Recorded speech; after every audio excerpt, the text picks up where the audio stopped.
উন্নয়নৰ ফটাঢোল বজোৱা চৰকাৰৰ নগ্ন স্বৰূপ উধংগালে হুজাৰ এটা গড়কাপ্তানি ৰাস্তাই যমুনা মুখত ৩ কোটি টকীয়া গড়কাপ্তানি ৰাস্তা নিৰ্মাণত চলিছে দুৰ্নীতিৰ অঘোষিত প্ৰতিযোগিতা।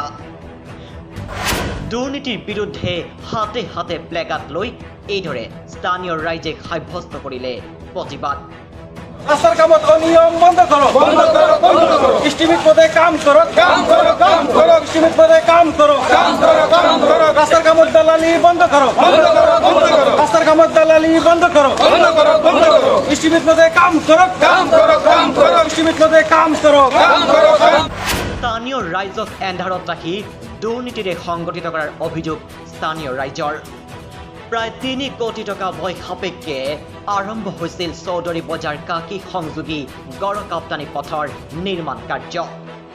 কিন্তু পথছোৱাৰ নিৰ্মাণ কাৰ্য দেখিলেও আপুনিও হতভম্ব হৈ পৰিব, কাৰণ উন্নয়নৰ নামত চলিছে যেন দুৰ্নীতিৰ এক অঘোষিত প্ৰতিযোগিতা। গোবিন্দ আগৰৱালা নামৰ ঠিকাদাৰজনে নিজ মইমতালিৰে বিভাগীয় নীতি নিয়ম ভংগ কৰি গৈছে কেৱল দুৰ্নীতি আৰু দুৰ্নীতি। কোনো ধৰণৰ চাফ চিকুণ নকৰাকৈ অতি নিম্নমানৰ সামগ্ৰী ব্যৱহাৰ কৰি চলাই গৈছে নিৰ্মাণ কাৰ্য। আনকি ছাইট বামো নিদিয়াকৈ নিৰ্মাণ কৰি আছে গড়কাপ্তানি ৰাস্তা।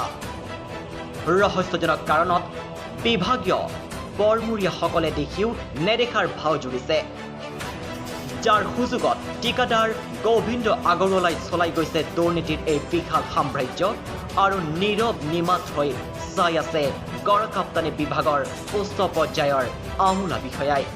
চৰকাৰ তথা প্ৰশাসনে অতি শীঘ্ৰেই এই গোবিন্দ আগৰৱালা নামৰ ঠিকাদাৰজনক নাকি লগাব নোৱাৰিলে দুৰ্নীতিৰে অভিলেখ কৰিব এই দুৰ্নীতিগ্ৰস্ত ঠিকাদাৰ গোবিন্দ আগৰৱালা। আজি আমি অতি পৰিতাপৰ বিষয়, দুখৰ সহিত আজি আমি এই ৰাস্তাৰ প্ৰতিবাদ কৰিবলৈ ওলাইছোঁ।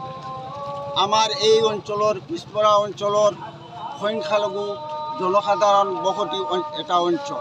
এই পিছপৰা অঞ্চলত আমি ইমান কষ্টৰে বহুত দিনৰ মূৰত এটা ৰাস্তা পাইছোঁ, যাৰ ফলত এই ৰাস্তাৰ অনিয়ম, সাংঘাতিক ধৰণৰ অনিয়ম আৰু দুৰ্নীতি সংঘটিত হৈ আছে। আজিলৈকে ফলকো লগোৱা নাই। আমি এই পিছপৰা অঞ্চলত বহুত দিনৰ পিছত ৰাস্তাটো আহিছে আৰু গতিকে ইষ্টিমেট মতে আমাৰ ৰাস্তাটো যিমান ওখ হ'ব লাগিছিল, যিধৰণে কাম হ'ব লাগিছিল, এইখিনি কাম হোৱা নাই। নদীটোৰ পৰা বজাৰৰ চেণ্ডিকেটলৈকে আমাৰ নদীৰ ফালে গ'লে তাত একেবাৰে অনিয়ম হৈ আছে। নিয়মমতে যিদৰে কাম হ'ব লাগিছিল তাত এনেকুৱা কোনো কাম হোৱা নাই। পুৰণা যিখিনি মেটেল আছিল তাৰ লগত অকণমান মেটেল মিলাই কামটো শেষ কৰিব বিচাৰি। হুজাইৰ পৰা হাছনুল ইছলামৰ ৰিপৰ্ট, নিউজ টাইম।